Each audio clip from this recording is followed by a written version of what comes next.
अस्सलाम वालेकुम नाजरीन, हॉट इशू प्रोग्राम में भली कार मैं तव्हांजी मेज़बान सबीन मेमण। नाजरीन, योम पाकिस्तान जी क़रारदाद जो ॾींहुं, पाकिस्तान जे क़याम जे हवाले सां एक आज़ाद ऐं ख़ुद मुख़्तियार मुल्क जे हवाले सां जेको ख़्वाब ॾिठा विया उन जे ख़्वाबनि जी साबिया जो ॾींहुं योम पाकिस्तान सभिनी खे मुबारक हुजे ऐं असांजी दुआ आहे त अल्लाह ताला पाकिस्तान खे सदाईं आबाद ऐं शाद रखे।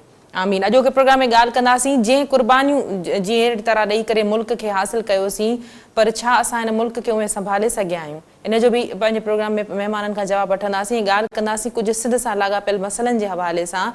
सिंध जे वॾे वज़ीर मुराद अली शाह जो चवणु आहे त इस्पतालनि वारो जेको मामिलो आहे उन ते वफ़ाक़ सां ॻाल्हि ॿोल कंदासीं। मुराद अली शाह जो चवणु हो त वफ़ाक़ी हुकूमत खे इन हवाले सां ख़त लिखियो वियो आहे। 3 इस्पतालूं जिन खे सिंध हुकूमत बहितर नमूने हलाए सघे थी, इन खे वफ़ाक़ी हुकूमत जे हवाले न कयो वेंदो। पैसनि जी वापसी जे हवाले सां पिणु मुराद अली शाह जो चवणु हो त इन जो को मैकेनिज़म हुअणु घुरिजे। मुराद अली शाह जो चवणु हो त अवाम जी बहितरी जे लाइ बोर्ड इस्पतालूं जेके आहिनि से बोर्ड खे जे हवाले न कयूं वेंदियूं। वफ़ाक़ी हुकूमत खे पिणु इहो चयो वेंदो, मसइलनि ते ॻाल्हाए सघिजे थो।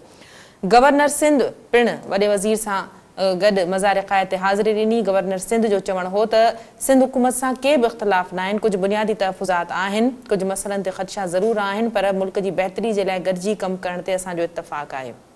इन ते बि ॻाल्हि ॿोल कंदासीं। इन खां अलावा ॻाल्हि कंदासीं उस्तादनि जे मसइले ते। उस्ताद केतिरनि ॾींहंनि खां एहतजाज करे रहिया आहिनि। कराची में सिंध जी राजधानी में उस्तादनि ते जंहिं तरह जो वहशियाणो तशदुद थिए थो उनजी मज़म्मत कजे थी, पर सिंध हुकूमत पंहिंजो चिटो मौक़िफ़ ॾे थी त मामिलो अदालत में आहे, सूबाई हुकूमत कुझु नथी करे सघे। अपोज़िशन तमामु घणी हिन ते तनक़ीद करे थी। अपोज़िशन जा अॻवान जेके इन्हनि उस्तादनि सां यकजहती जे इज़हार तौरु इन्हनि वटि विया, उन्हनि जो चवणु हो त सिंध हुकूमत इन मामले खे हल करे।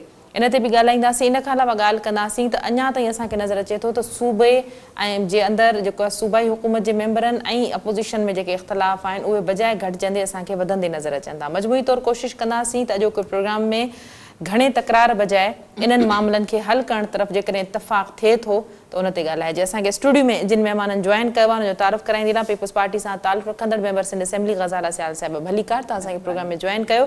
असांजा ॿिया महिमान आहिनि PTI सां तालुक़ रखंदड़ मेंबर सिंध असेंबली अदील अहमद साहब। आपको वेलकम अदील साहब, आपने प्रोग्राम में ज्वाइन किया। असांखे नून लीग सां तालुक़ रखंदड़ अॻूणियूं MPA सोरठ थेबो साहिब असांखे जॉइन कयो। सोरठ साहिब तव्हांखे भली कार, तव्हां असांखे प्रोग्राम में जॉइन कयो। ग़ज़ाला योम पाकिस्तान आहे, मुख़्तसिर छा चवंदो अॼोके ॾींहं ते? जी बिस्मिल्लाहिर्रहमानिर्रहीम। पहिरियां त मां सभई पाकिस्तानियुनि खे, मर्द हुजनि, औरतूं हुजनि, ॿार हुजनि, उन्हनि सभिनी खे योम पाकिस्तान क़रारदाद वारो ॾींहं ते मुबारकबाद पेश कंदमि। जीअं तव्हां ॻाल्हि कई त पाकिस्तान जंहिं बुनियाद ते ठहियो, जंहिं ॻाल्हियुनि ते ठहियो, जेका जदोजहद ऐं क़ुर्बानियूं ॾेई पाकिस्तान ठहियो, क़ाइद आज़म, अलामा इक़बाल ऐं जिन्हनि क़ुर्बानियूं ॾिनियूं, जिन्हनि पंहिंजूं जानियुनि जा नज़राना ॾिना, हिते पहुता, वरी उन पाकिस्तान खे असां संभाले न सघियासीं। वरी पाकिस्तान खां पोइ वॾो एरिया हुयो, बांग्लादेश बि असां सां गॾु हुयो, पर कई इख़्तिलाफ़ात जेके अॼु ताईं मौजूदु आहिनि, ॿोली हुजे, हक़ हुजनि, कुझु बि जेके उन्हनि खे असां खां उधार थी वियो। छो जो राइट्स जॾहिं इंसानु कहिड़ो बि हुजे, बंगाली हुजे, सिंधी हुजे, पंजाबी हुजे, आहियूं सभु पाकिस्तानी, त जॾहिं असांखे उहे राइट्स न मिलंदा त ज़ाहिर आहे असां उहो अलॻि बांग्लादेश पाकिस्तान खां अलॻि थी वियो। त इहा सूरत हाल क़ाइद आज़म जी वफ़ात खां पोइ त तमामु सूरत हाल जेका इहो बि मुल्की सियासत जो ग़लति हिकिड़ो पासो, ग़लति हिकिड़ी पॉलिसियूं, ग़लति हिकिड़ा फ़ैसिला जंहिंजे नतीजे में बंगाल एतिरो कयो थो वञे त ज़ाहिर आहे टुकड़ो हुयो पाकिस्तान सां गॾु हुयो बांग्लादेश, त हाणे एतिरा वर्ड चया था वञनि त बांग्लादेश जो नालो ई न खणो। भई पाकिस्तान जॾहिं ठहियो, बांग्लादेश, कश्मीर, इहे सभु पाकिस्तान सां गॾु हुया, पर कश्मीर जो अञा ताईं असां जंग था विढ़ूं ऐं एॾियूं असां उन्हनि जी क़ुर्बानियूं ॾिनियूं ऐं अॼु ताईं क़ुर्बानियूं ॾियूं पिया। पर हाणे असां मौजूदा जेको वतन आहे असांजा, वतन जा माण्हू वज़ीर आज़म जेको पहिरियों वज़ीर आज़म हो उनखे मारियो वियो, वरी पर ज़रूरत इन ॻाल्हि जी आहे ग़ज़ाला त हाणे जेका सूरत हाल आहे, हाणे असां पंहिंजो मुल्क संभालियूं, पंहिंजा माण्हू संभालियूं, पंहिंजा सूबा संभालियूं, अमन ऐं शांती खे क़ाइमु करणु घुरिजे। थी कयां त असांखे शुरू खां ई उहो असां हक़ जेके असांजा आहिनि, सूबनि जा हक़ हुजनि या वफ़ाक़ जा जेके बि, पाण में अञा ताईं असां 70-73 साल गुज़री विया आहिनि, पर असां या त जमहूरियत खे मज़बूत कयो या तव्हांजी मर्ज़ी अगरि आमरियत आणणु था चाहियो। वरी अॼुकल्ह त असां ॿुधूं था त प्रेसिडेंट जेको आहे उनखे हलायो वञे, सदारती निज़ाम, जॾहिं तव्हां सदारती निज़ाम बि न हलियो, अमरियत बि न हली, त जमहूरियत जेका हले थी, जिन एॾियूं कुर्बानियूं ॾिनियूं, कायदे आज़म मोहम्मद अली जिन्ना पंहिंजी हर तकरीर में यही ॻाल्हि कई। जमहूरियत जी ॻाल्हि। अदील साहब असां सां गॾु। अदील, क्या कहेंगे योम पाकिस्तान के हवाले से मुख्तसर पैगाम, उसके बाद में बाकायदा प्रोग्राम का आगाज़ करूँ। बिस्मिल्लाहिर्रहमानिर्रहीम। सबसे पहले तो सारे पाकिस्तान को और पूरी कौम को यौम पाकिस्तान की बहुत बहुत मुबारक हो। मुख्तलिफ़ तकरीबात का इनेकाद किया जा रहा है और मेरी सबसे गुजारिश है कि कोविड की SOPs को फॉलो करते हुए भरपूर तरीके से पाकिस्तान के साथ अपनी मोहब्बत, जज्बे और हुब्बुल वतनी का जो एक हमारा जज्बा है उसका मुज़ाहरा ज़रूर हमें करना चाहिए। पाकिस्तान एक मकसद के लिए वजूद में आया था और इंशाअल्लाह ता क़यामत ये रहेगा, और हम अपने उस मकसद को हासिल करने के लिए उस राह पर हम बिलाखिर चल पड़ें। और हमारी जो, चाहे वो सियासत हो, चाहे सहाफ़त हो, चाहे वकालत हो, चाहे हमारी खिदमत हो, चाहे कोई भी हमारा शोबा हाय ज़िंदगी है, वो पाकिस्तान की बका, सलामती, सरबुलंदी और पाकिस्तान की तरक्की के लिए जो है वो होना चाहिए। और हम अपनी कोशिशें इसी तरह खिदमत की जारी रखेंगे पाकिस्तान को एक अजीम मुल्क बनाने के लिए। बिल्कुल। सोरठ, योम पाकिस्तान जे हवाले सां तव्हांजो छा पैगाम हूंदो? महिरबानी, सभ खां पहिरियां त मां सिंध TV जे तवसत सां सभिनी पाकिस्तान खे योम पाकिस्तान जी मुबारकबाद ॾींदी हुअसि। ही अॼोको तारीख़ी ॾींहुं है जंहिं करारदाद तहत ही मुल्क वजूद में आयो। उन हवाले सां जेकॾहिं असां ॾिसूं त ॾाढी हिकिड़ी त असांखे अजीब क़िस्म जी कोफ़त थिए थी या शर्मिंदगी थिए थी त अधु मुल्क त असां विञाए वेठासीं। बिल्कुलु। अधु मुल्क बाक़ी जेको बचियल मुल्क आहे, जीअं तव्हां सवेर बार बार इहो सवाल पे पुछो त बाक़ी मुल्क जो छा थींदो। अधु मुल्क असां विञाए वेठासीं, बाक़ी मुल्क खे बि असां उन तारीख़ जे गंदे तारीख़ जो जेको गंदो असांजो हिसो रहियो, जंहिंमां असांजो अधु हिसो हलियो वियो, उन मां बि असां अॼु ताईं सबक़ु न सिखियो।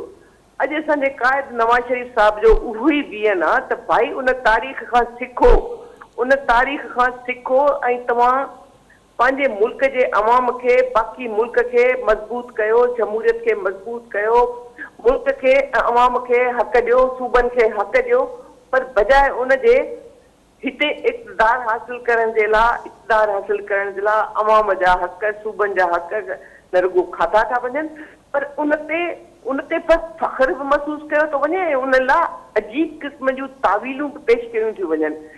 अहिड़े क़िस्म जी जेकॾहिं इक़्तिदार हासिल करण लाइ गैर जमहूरी तरीक़ा जेकॾहिं सियासी पार्टियुनि जी क़यादतुनि शुरू कया त पोइ मां सम्झां थी हिन मुल्क लाइ ॾाढो ख़तरनाक थींदो। हिन जमहूरियत लाइ, हिन मुल्क जे लाइ ॾाढो ख़राब थींदो। बिल्कुलु सही। करे उहे जमहूरी कुवतुनि खे मां इहो ई चवंदुसि त इहो सबक़ु सिखणु खपे इन तारीख़ मां सबक़ु सिखणु खपे त पंहिंजे मुल्क जे लाइ, पंहिंजी जमहूरियत लाइ, पंहिंजे सूबनि जे लाइ बहितर सोचो, न त पोइ अञा बि जेको आहे सो ॾाढी हालतूं। बिल्कुलु सोरठ, तव्हां सही ॻाल्हि कई। तारीख़ मां सबक़ु सिखण जी ज़रूरत आहे। वफ़ाक़ ऐं सूबनि जे विच में जेके इख़्तिलाफ़ आहिनि उहे ख़तमु थियणु घुरिजनि। प्रोग्राम जी बाक़ाइदा शुरूआत कंदासीं। ग़ज़ाला, इस्पतालनि जे हवाले सां घणे वक़्त खां मामिलो तकरारी रहियो। नेट बोर्ड ऑफ गवर्नेंस वफ़ाक़ी हुकूमत पारां नोटिफिकेशन क़ाइमु कयो त उनमें गवर्नेंस जे हवाले कयो वेंदियूं 3 इस्पतालूं, जंहिंजी सिंध हुकूमत पारां सख़्त मज़म्मत कई वई आहे।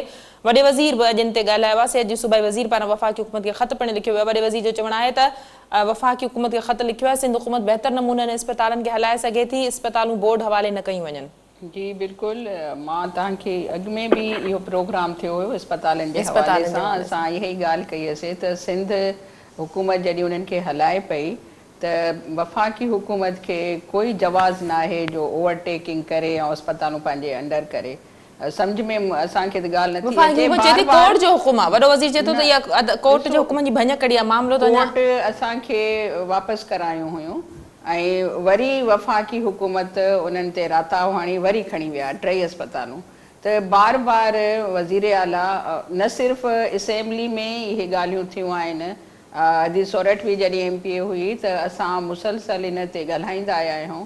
बाबा इहे अस्पतालूं जॾहिं सिंध हुकूमत हलाए थी बहितरीन तरीक़े सां, ऐं हाणे बि उहो ई चवे वज़ीर आला इहा ई ॻाल्हि कई आहे त सिंध हुकूमत बहितरीनु हलाईंदी त असांखे पंहिंजूं अस्पतालूं जॾहिं कोर्ट फ़ैसिला थी ॾिए त तव्हां हुन ते अमल कयो। पर वफ़ाक़ी हुकूमत इहो में न मानो, छो जो अपोज़िशन सां पीपल्स पार्टी जी हुकूमत आहे हिते, त हुननि खे हिते असांखे सिंध में या त नथा कमु करणु ॾियनि, बहितरीनु कमु थी रहियो आहे सिंध में। असांजा बजट जेका आहे 80 अरब रुपया, तव्हां पढ़ियो बि हूंदो अख़बारनि में, ॿुधो बि हूंदो, वज़ीर आला बि ॻाल्हि कई, हर कोई ईअं चवंदो आहे त 80 अरब रुपया अञा असांखे न मिलिया आहिनि। त उहे असांखे पंहिंजा पैसा बि वापसि कयो, पंहिंजो फंड बि वापसि कयो, या वरी वज़ीर आला इहो कयो आहे त अगरि नथा ॾियो त असां पंहिंजा जेके सेल्स टैक्स आहिनि और टैक्स उहे असां पाण उगाड़ियूं, त पंहिंजे सूबे जी कमु त कयूं। 3 साल आहे असां तरक़ियाती कोई बि हिकिड़ो सिर बि न आहे, न वफ़ाक़ी हुकूमत किथे कमु करे सघी आहे झेड़नि में मुसीबतनि में। अदील क्या कहेंगे? डिलीवर तो कुछ हुआ नहीं, जैसे गजाला ने कहा कि 3 सालों में वफाकी हुकूमत ने जो ऐलानात किए उस पर भी काम नहीं हुआ। तो अभी रिसेंटली 28 मार्च को जमात इस्लामी भी एक रैली निकालेगी। जमात इस्लामी का भी ये मौक़िफ़ रहा है कि 1100 अरब वाला जो मामला है उसका हिसाब लिया जाएगा, पीटीआई से भी, पीपल्स पार्टी से भी। वो कहाँ खर्च किए, 7 महीनों में तो कोई काम होता हुआ दिखाई नहीं दे रहा। हॉस्पिटल्स के हवाले से मुझे बताइएगा, मुराद अली शाह साहब कह रहे हैं कि सिंध हुकूमत ये हॉस्पिटल्स वफाकी हुकूमत के हवाले नहीं करेगी, बोर्ड ऑफ गवर्नेंस का जो मामला है उसके हवाले नहीं की जाएंगी, सिंध हुकूमत बेहतर तरीके से हॉस्पिटल चला रही है। देखें, 2-3 सवाल आपने एक साथ पूछ लिए हैं, तो मैं बारी बारी तीनों को एड्रेस करने की कोशिश करता हूँ। अगर कोई ये कहता है कि 3 सालों में वफाकी हुकूमत ने कुछ डिलीवर नहीं किया, तो मेरे ख़्याल से ये गलत बयानी है, या जो डिलीवर हुआ उस पर आंखें बंद की हुई हैं। महंगाई का रोना रो रहे हैं, वज़ीर आज़म भी रो रहे हैं, वज़रा भी, अवाम भी रो रहे हैं। ये अचीवमेंट है कि अगर आपको एक मुल्क बैंकरप्ट मुल्क मिला, खसारा ज़दा मुल्क मिला, और आप वो खसारे आप ना सिर्फ ख़त्म करते हैं बल्कि उसको सरप्लस में लेकर आते हैं, ये बहुत बड़ी अचीवमेंट है जो हमें लोगों को बतानी चाहिए, इसका एतराफ़ करना चाहिए, इस पर अल्लाह का शुक्र अदा करना चाहिए। महंगाई की जहाँ आपने बात की, देखें जो पॉलिसीज़ मईशत को रेक्टिफाई करने के लिए इख्तियार की गई वो कोई आसान पॉलिसीज़ नहीं थी। ना कोई सियासी हुकूमत वो पॉलिसीज़ इख्तियार करना चाहती है, ना पहले कभी इख्तियार की गई, जिसकी वजह से हमारी मईशत का ये हाल हुआ। उसकी वजह यह है कि उन पॉलिसीज़ का जो आप कहें कि उनको इख्तियार करने का एक बैकलैश जो है वो आना था, वो बैकलैश आया, और वो आया महंगाई की सूरत में। और ये चीज़ बिल्कुल रिटन ऑन दी वॉल है कि जब आप मईशत को ठीक करते हैं, जब आप डॉलर को जो है वो फ्री फ्लोट छोड़ते हैं मार्केट में, बजाय इसके कि आप सरकारी पैसे से उसको कंट्रोल करके रखें, अवामी टैक्स के पैसे से उसको कंट्रोल करके रखें, तो डॉलर ने ऊपर जाना, उसकी वजह से महंगाई ने आना, और उसकी वजह से बहुत सारे अफेक्ट्स जो हैं वो होने। और ये वो मुश्किल पॉलिसी थी जो कोई सियासी हुकूमत ना लेती, लेकिन वज़ीर आज़म अदिल, मैं आपकी बात काट रही हूँ, माफ़ कीजिएगा। अवाम को रिलीफ तो तब मिलेगा जब बिजली सस्ती मिलेगी, जब चीनी सस्ती मिलेगी, जब आटा सस्ता मिलेगा, जब पेट्रोल सस्ता होगा। ये अवाम को ग्राउंड जो अवाम की रियलिटीज़ हैं वो ये हैं। बिल्कुल आपने दुरुस्त बात की, और इस बात में कोई शक नहीं है, कोई दो राय नहीं है। मैं इससे कोई वो नहीं कर रहा, इनहराफ नहीं कर रहा इस बात से कि आवाम को रिलीफ तब मिलेगा जब बिजली सस्ती मिलेगी। बिजली सस्ती तब मिलेगी जब माजी की हुकूमतें बिजली के जो हमारे मुआहदे हैं वो ठीक से करती। माजी की हुकूमतों ने वो सारे मुआहदे किए जिनकी वजह से बिजली महंगी, ना सिर्फ महंगी हुई बल्कि बिजली जो है उसकी आपकी जो डिस्ट्रीब्यूशन है वो भी तबाह बर्बाद हुई।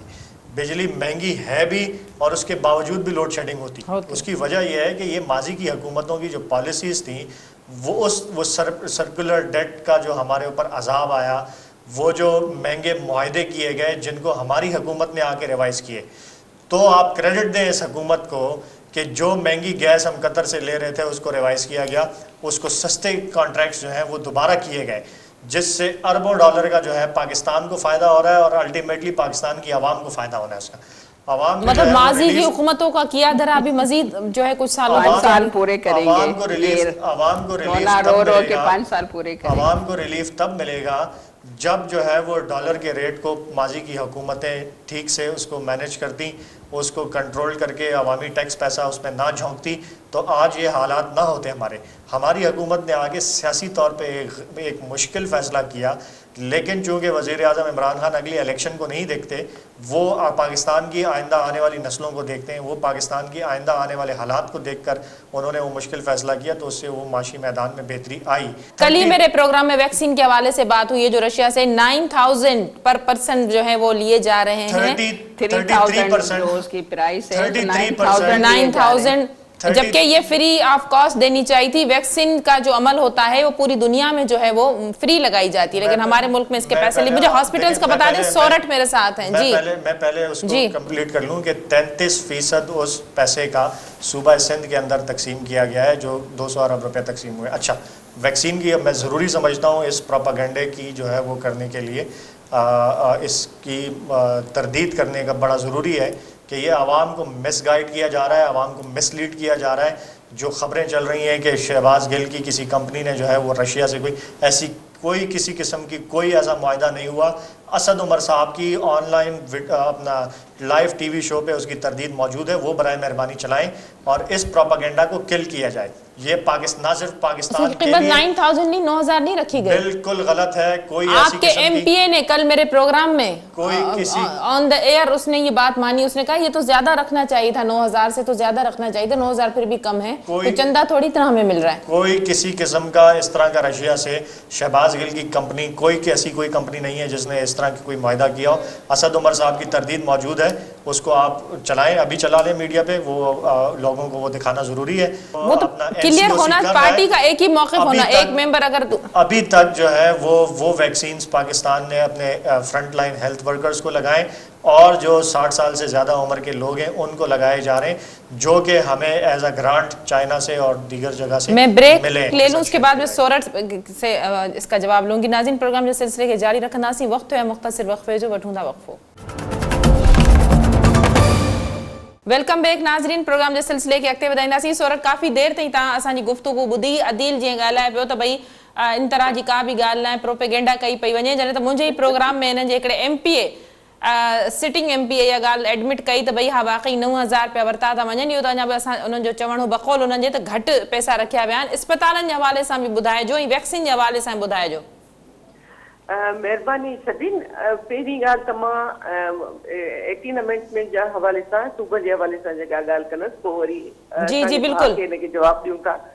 18 अमेंडमेंट जे हवाले सां जेकॾहिं तव्हां ॾिसो त सूबनि खे ख़ुदि मुख्तियारी जेका मिली हुन में हॉस्पिटल्स बि उनजे अंडर में पिया आहिनि, पर हिते तव्हां ॾिसंदो त वफ़ाक़ी हुकूमत डे वन खां वठी हुन में तव्हां बेड हुजनि या हॉस्पिटल्स हुजनि, उहे या ॿिया जेके इदारा हुजनि उन्हनि खे पंहिंजे अंडर में हलाइण जी कोशिशि कई आहे। इवन जेकॾहिं हिन कोशिशि कई त IG जेको आहे हुननि जी मर्ज़ी जो लॻायो वञे, अहिड़े तरीक़े सां हुन अहिड़े नमूने सां डिक्टेटराना अंदाज़ सां जेको आहे सो हुकूमत सूबे ते कब्ज़े करण जी कोशिशि कई ऐं ऑर्डिनेंस तहत जेको आहे सो हू मुल्क हलाइणु चाहिनि था। हाणे ॾिसंदासीं त ही जेके शुक्र अदा कराइनि था अवाम खां, हिननि जा जेके कूड़ शुरू खां वठी आहिनि, जेके अॼु ॾींहं ताईं हलनि पिया, हिननि जेके ग़लति बयानी क़ौम सां कई आहे, उहा क़ौम भोग पई थी। उन में तव्हां दवाउनि जो रेट खां वेंदे, तव्हां अटे खां वेंदे, खंड खां वेंदे, केतिरियूं एतिरियूं शयूं बिजली, पेट्रोल, अटो, खंड, दालियूं, सभु शइ महांगी थी वई है न, सभु शइ महांगी थी वई।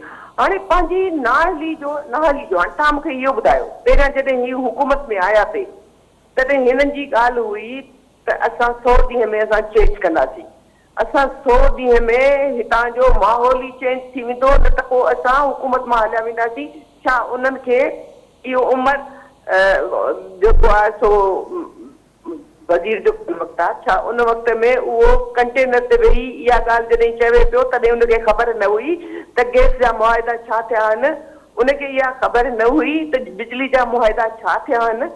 ही उन वक़्त में अवाम खे रिलीफ मिले पियो, पर हिननि जी जेके उन वक़्त जी तव्हां डेफिसिट ॾिसो, उन वक़्त में GDP ॾिसो तव्हां, वरी हिन वक़्त जी तव्हां ॾिसो, अवाम खे बुख मारण में शुक्र अदा कनि, अवाम खे पिञाइण में शुक्र अदा कयूं त तव्हां जेको चओ था त असां अवाम खे जेका पैसा ॾिनासीं त छा तव्हांखे इमदाद जेका मिली तव्हां हुनजो बि हिसाबु अवाम खे ॾियो, हुनजो बि तव्हां हिसाबु ॾियो। तव्हां ॿियनि जेको आहे सो दुनिया जे इंडिया में 300 ते मिले थी, 300 ते जेको आहे सो लॻाइनि था जेको आहे सो वैक्सीनेशन। जी बांग्लादेश में 300 ते जेको आहे सो लॻे थी वैक्सीनेशन, हिते तव्हां 9000 10,000 जेको आहे सो हुन जा वठो था। हॉस्पिटल खां तव्हां कंहिं बि हॉस्पिटल खां पुछी वठो त तव्हांखे ख़बर पइजी वेंदी। जेकॾहिं हिननि जे वज़ीर जेका वज़ाहत कई आहे उहा इन ते कई अथसि त शहबाज़ गिल जी कंपनी कान्हे का, इहो कोन कई अथसि त 9000 में जेको आहे सो असां कोन था खपायूं। त हिननि इहो रिलीफ ॾिनो आहे ऐं इन ते अवाम जेको आहे सो शुक्र अदा करे, इन ते शुक्र करे त तव्हां असांखे महांगियूं शयूं था ॾियो, ज़िंदगी बचाइण जी शयूं, कैंसर जी जेका मुफ़्त में दवाऊं मिलंदियूं पंजाब हुकूमत में, उहो अॼु उन्हनि मिसकीननि खे दवा जो हिकिड़ो ज़रो कोन थो मिले। ग़ज़ाला छा चवंदो उन खां पोइ मां अदील जी तरफ़। जी मुंहिंजी भेण जेको अदील ॻाल्हियूं करे वियो त मूंखे त खिल पई अचे त कहिड़ियूं ॻाल्हियूं थो करे त हमारी डेफिसिट ख़तमु। त मां आवाम खे इहो ॿुधायां त बाबा हाणे जेका बजट ईंदी न कोई टैक्स लॻंदो, इमरान ख़ान जी हुकूमत कोई बि टैक्स न लॻाईंदो, मां ॿुधाइण थी चाहियां हिन जे साम्हूं, ऐं सरप्लस बजट ईंदो। असां वटि एॾी वाफ़र मिक़दार में पैसा हूंदा जीअं अवाम ई ख़र्च कंदो, एॾी महांगाई घटि थी वेंदी। मुंहिंजे भाउ जेके ॻाल्हियूं कयूं आहिनि कूड़ ते मुश्तमिल ॻाल्हियूं आहिनि, ईअं कुझु न थींदो। खसारो असांजो वधी वियो आहे ऐं IMF जे चवण ते रोज़ाने जे 15 ॾींहं ते पेट्रोल जूं क़ीमतूं वधियूं थियूं वञनि ऐं हाणे गैस जी क़ीमत बि वधाई थी वञे। कराची में सिंध में गैस त आहे कान, जिथे असांजो सूबो 75% गैस थो ॾिए त असां वटि चुल्हा ॿरनि ई कोन था। माण्हुनि जा चुल्हा बंदि थी विया आहिनि, माण्हुनि जो खाइण पीअण वीचारनि जो बंदि थी वियो आहे। ग़रीब अवाम त एॾी ख़राबु सूरत हाल में आहे जो पहिरियां किरोड़ माण्हू गुरबत में, हाणे त गुरबत जी सतह बि वधी वई आहे। जेके ग़रीब त अफोर्ड नथा करे सघनि, जेके असां जहिड़ा मिडिल क्लास वारा माण्हू उहे त सफ़ा हाणे पंहिंजा ख़र्च घटि करे छॾिया अथनि, पंहिंजो खाधो पीतो घटि करे छॾियो अथनि, कोई दवा नथा वठी सघनि। एॾी महांगाई ऐं दवायूं आहिनि, बिजली जी क़ीमत बि वधाइण जी बिजली बिजली त 2-3 ॾींहं अॻु में इमरान ख़ान साहब चयो जेको करंतीना में वञी वेही रहियो आहे त दुनिया खां परे, घर खां परे, सभु कुझु परे, उनखे परवाह ई कान्हे। जेको हेलीकॉप्टर ते वज़ीर आज़म ईंदो त उनखे, बादशाह आहे न, बादशाह खे कहिड़ी ज़रूरत पए आवाम जेको ॿियनि खे न।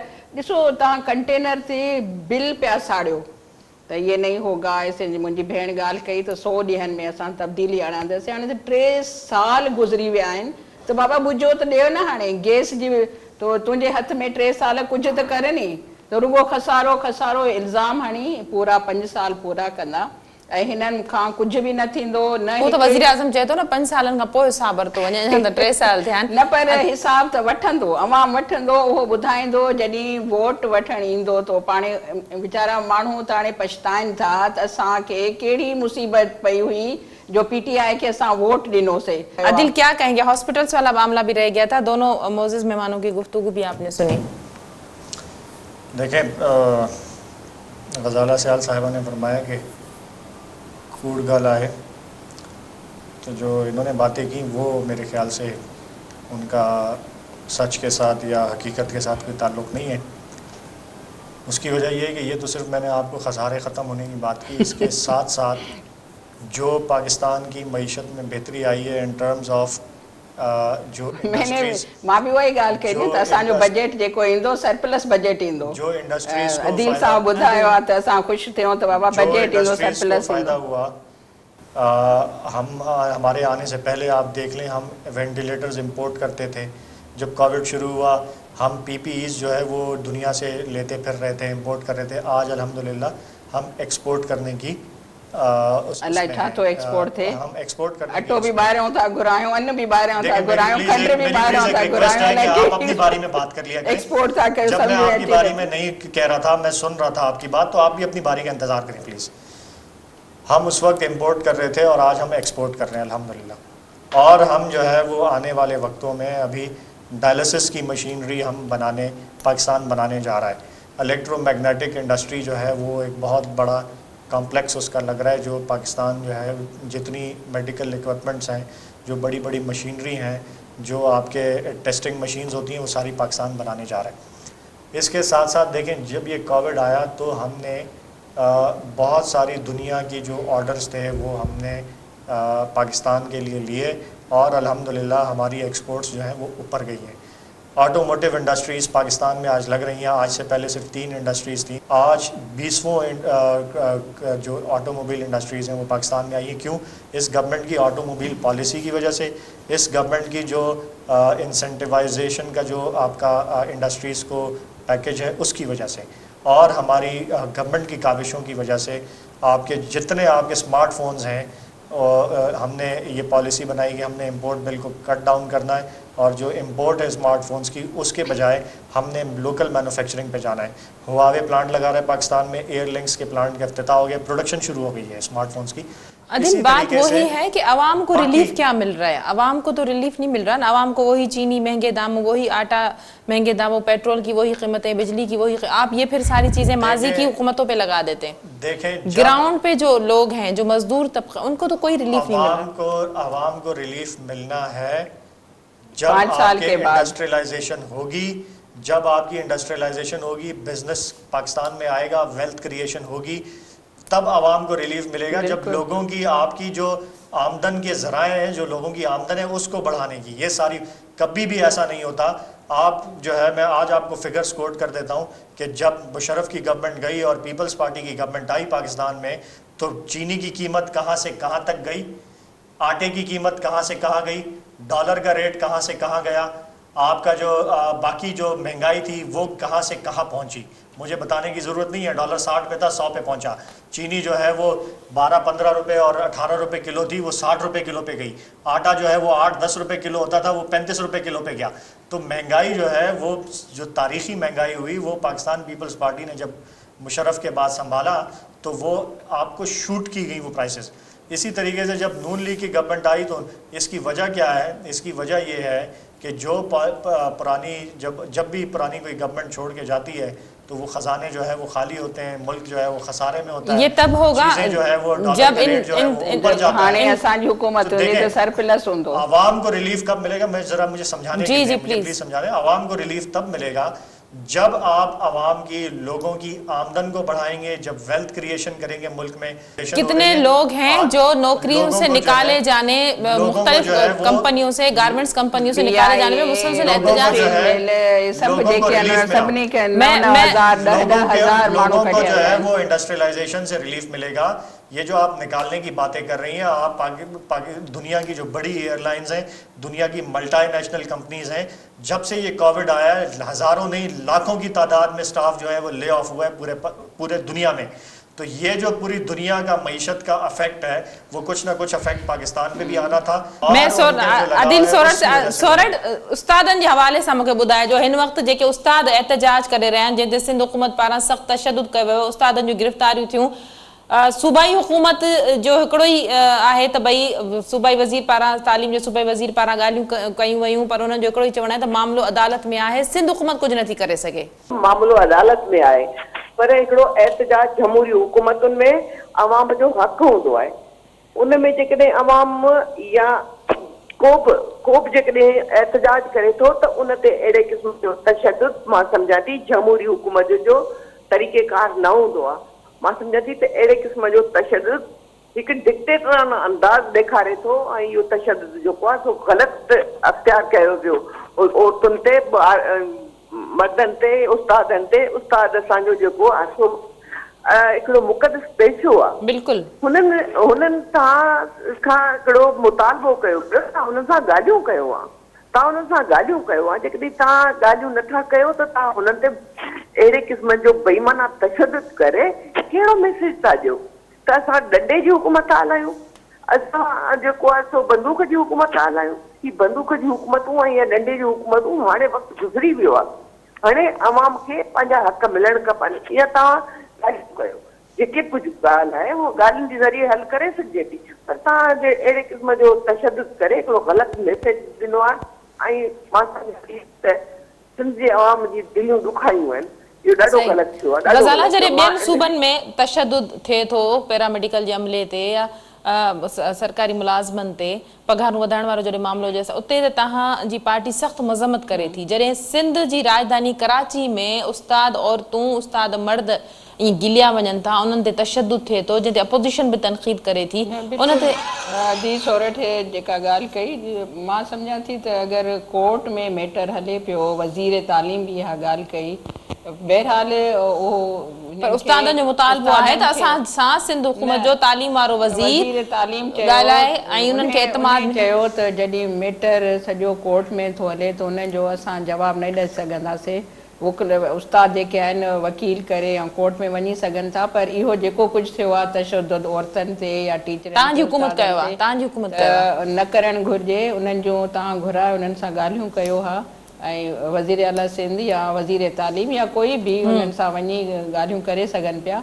त बहरहाल अला कंदो, मां त चवां थी त अगरि कोर्ट जो मैटर आहे त उस्तादनि खे बि कानूनी जेका आहे जो करणु घुरिजे ऐं वकील पंहिंजा करे ऐं कोर्ट में वञणु घुरिजे। सिंध हुकूमत पारां जेको तशद्दुद कयो आहे इहो मज़म्मत जोॻो बिल्कुल इहो त आहे, न करणु घुरिजे। अदिल क्या कहेंगे उस्तादों पे सिंध हुकूमत का तशद्दुद, क्या ये जमहूरी तरीका है पुरअमन एहतजाज करने वालों पर? देखें, सिंध हुकूमत ने पहले कौन से जमहूरी रवैये, जमहूरी अक़दार और जमहूरी रवायात की पासदारी की, लेकिन सिंध हुकूमत के लिए मामला अदालत में हम तो कुछ नहीं कर सकते तशद्दुद के सिवा। इनमें जमहूरियत नाम की कोई चीज़ है कब, जब ये अगर उस्तादों को या जो पैरामेडिक वर्कर्स हैं उनके ऊपर ये तशद्दुद कर रहे हैं, कोई जमहूरी इक़दार इनके करीब से नहीं गुजरती। आप सिंध असम्बली के हालात देख लें, जिस आमिराना तरीके से ये असम्बली को चलाते हैं, आज तक अपोजिशन जो है उसको स्टैंडिंग कमेटीज की आप चेयरमैनशिप तो छोड़ें, आज तक कोई कमेटीज की सागी सूरत हाल हुई। लेडी हेल्थ वर्कर जेके वही हुई इस्लामाबाद, उनकी तो आप लोगों ने मज़म्मत की, अब सिंध में वही उस्तादों पर तशद्दुद। जी जी अदिल प्लीज कंप्लीट करें। आपसे सवाल किया तो आप जवाब दें जी, अगर मुझसे किया तो मुझे देने दें। जमहूरी कोई रवैया जो है वो पीपल्स पार्टी की सिंध हुकूमत में नहीं है। आज तक अपोजिशन को स्टैंडिंग कमेटीज जो है वो आप स्टैंडिंग कमेटीज की चेयरमैनशिप तो कि आज तक जो है वो अपोजिशन को जो है स्टैंडिंग कमेटीज की मेंबरशिप तक नहीं दी गई। अपोजिशन वाला पाण नथा वठन, एक तरफा पाण नथा वठन त असांखे सिर्फ हिकड़ी मिले, ॿियो कुझु पीएससी शिप मिले न त असां न ईंदासीं। मेरे ख्याल से आपको बेसिक अखलाकियात जो हैं वो मुझे अखलाकियात नहीं सिखाए, मेहरबानी होने चाहिए कि जब कोई और बात मुझे कर पता रहा है, मुझे खबर है अखलाकियात जी। ठीक है, आपकी बारी में मैं नहीं बोल रहा तो आपको अदिल एक मिनट है, मुझे मुख्तसरन उस्तादों के हवाले से बता दें। अपोजिशन रहनुमाओं ने बड़ी मजम्मत की है उस्तादों पर। आपका मकसद ये है कि दूसरे को नहीं बोलना और टाइम वेस्ट करना है तो फिर आप अपना मकसद पूरा कर लें। मैं तो इस पे आप तो सबसे ज्यादा बात की है, सबसे ज्यादा टाइम आपने लिया। गुजारिश है, आपसे बात नहीं हो रही, आप प्लीज अपने बारे में बात कीजिएगा। तो लड़की रहे भाई, बात कर रही हूं। सिंध हुकूमत का कोई रवैया, कोई अक़दार, कोई उनका जो है वो जमहूरी नहीं है। सिंध असम्बली को भी ये आमिराना तरीके से चलाते हैं, वहाँ अपोजिशन को आज तक स्टैंडिंग कमेटीज नहीं दी गई। इसी तरीके से ये बाकी इदारों को भी आमिराना तरीके से चलाते हैं। अपोजिशन खुद नहीं चाहती, उनको पीएससी चाहिए ना, ये इल्जाम है। सफाई सां थो ॻाल्हाए, एॾो सफाई सां थो ॻाल्हाए, कूड़ त माण्हुनि खे एॾो तासुर थो ॾे त वक़्त ज़ुल्म थो थिए। ये बिल्कुल गलत बात है कि अपोजिशन खुद नहीं जाती। अपोजिशन को आज तक स्टैंडिंग कमेटी बिल्कुल ये आहे, तव्हां न आया आहियो, कोई तव्हांखे इलाही दफ़ा चयो वियो आहे, खुद स्पीकर साहब असेंबली में चयो आहे। मैं आज आपको कह रहा हूँ कि अपोजिशन जो है वो शुरू से दिन से यही चाहती है कि वो स्टैंडिंग कमेटीज के मेंबर्स बने, लेकिन जो इनके मेंबर्स हैं उनका जेके मेंबर हैं, जो इनके मेंबर्स हैं उनका आगे से जवाब नहीं होता है कि ऊपर से लीडरशिप जो है आसिफ जरदारी साहब ने मना किया हुआ है कि वडी मेहरबानी स्टैंडिंग कमेटीज में नहीं टिनी मेहमाननि जी वक़्त ख़त्म थियो, तव्हां टिनी मेहमाननि जी वॾी महिरबानी तव्हां जो प्रोग्राम में जॉइन कयो, बहुत शुक्रिया आदिल। नाज़रीन, हॉट इशू प्रोग्राम जे वक़्त पिण ते पंहिंजी पुॼाणी ते पहुतो, ईंदड़ प्रोग्राम ताईं ॾींदा इजाज़त, अल्लाह वाहिद।